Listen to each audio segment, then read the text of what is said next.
Assalamualaikum warahmatullahi wabarakatuh. Sobat pencinta fisika, ketemu lagi dengan saya Yulis Kusmonowinarti. Mari bersama-sama kita belajar fisika dalam bahasan radiasi. Selamat mengikuti.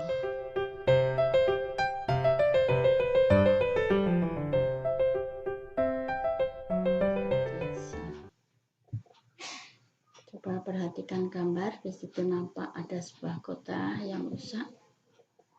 Hal tersebut terjadi pada tahun 1945 di kota Hiroshima dan Nagasaki. Tentunya kalian sudah paham apa yang terjadi pada saat itu. Gambar berikutnya adalah hasil ronsen dari seorang penderita penyakit dalam. Dengan foto ronsen atau sinar X, maka penyakit dalam seseorang bisa langsung diketahui. Gambar selanjutnya adalah pemeriksaan tanpa merusak. Itu menggunakan radiasi sinar gamma. Nah, yang tak kalah penting di sini, gambar terakhir itu adalah lahan pertanian yang sangat subur. Itu juga hasil dari radiasi. Dari peristiwa ini kita bisa menyimpulkan apa sebenarnya radiasi itu. Radiasi dapat diartikan sebagai energi yang dipancarkan dalam bentuk partikel atau gelombang. Dan hasilnya, efek sampingnya itu bisa bermanfaat bagi kita, bisa juga membahayakan.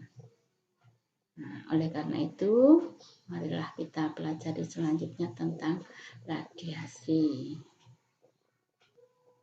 Sumber-sumber radiasi.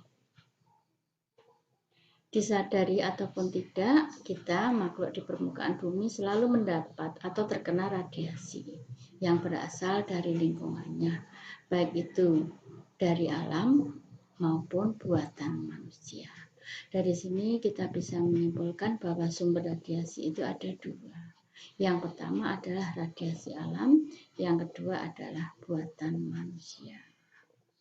Radiasi alam jumlahnya jauh lebih besar, yaitu 2/3 dari radiasi yang ada. Sebagai contohnya adalah sinar kosmis yang berasal dari ruang angkasa, unsur-unsur radioaktif yang terkandung di dalam kerak bumi seperti kalium, thorium, dan uranium, serta tulang-tulang binatang atau manusia yang sudah meninggal yang mengandung unsur kalium.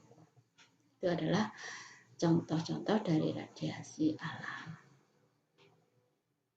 Radiasi buatan, komposisinya hanya 1/3 bagian dari radiasi yang ada.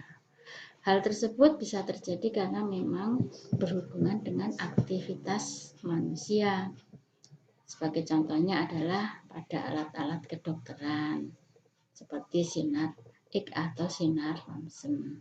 Kemudian contoh yang lainnya adalah radiasi yang diperoleh di pembangkit tenaga nuklir, radiasi yang diperoleh di bidang industri, dan lain-lain.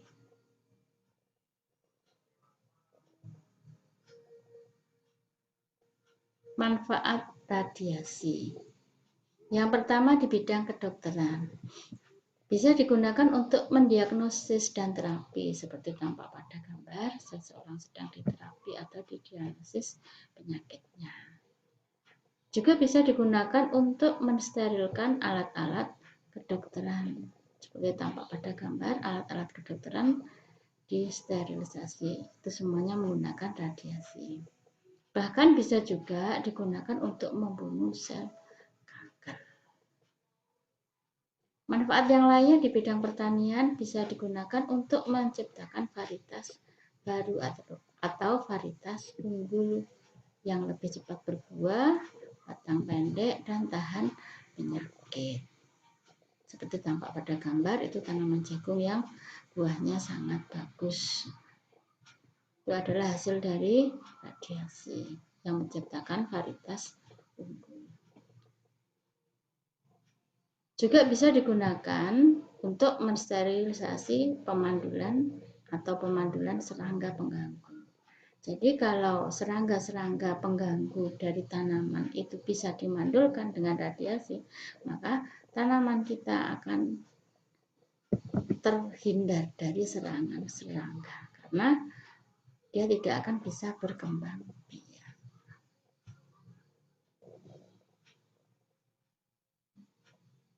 Manfaat yang lainnya di bidang industri bisa digunakan untuk sterilisasi makanan agar tahan lama, pemeriksaan kekuatan material, mengatur ketebalan kertas, plastik, aluminium foil atau baja lembaran. Seperti tampak pada gambar, di situ ada pipa-pipa yang ketebalannya teratur. Itu semua karena adanya radiasi. Di bidang hidrologi, untuk mengetahui kebocoran tanpa membongkar, mengukur kecepatan atau debit aliran. Seperti tampak pada gambar, itu ada sebuah pabrik, di situ banyak sekali pipa-pipa.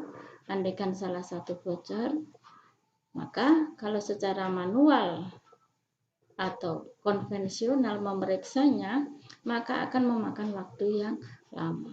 Bahkan bisa juga menimbulkan kebocoran pipa yang lainnya. Oleh karena itu, digunakan radiasi untuk mengetahui kebocoran pipa-pipa tersebut tanpa harus membuka. Demikian tadi pembahasan kita tentang radiasi. Semoga bermanfaat. Wassalamualaikum warahmatullahi wabarakatuh.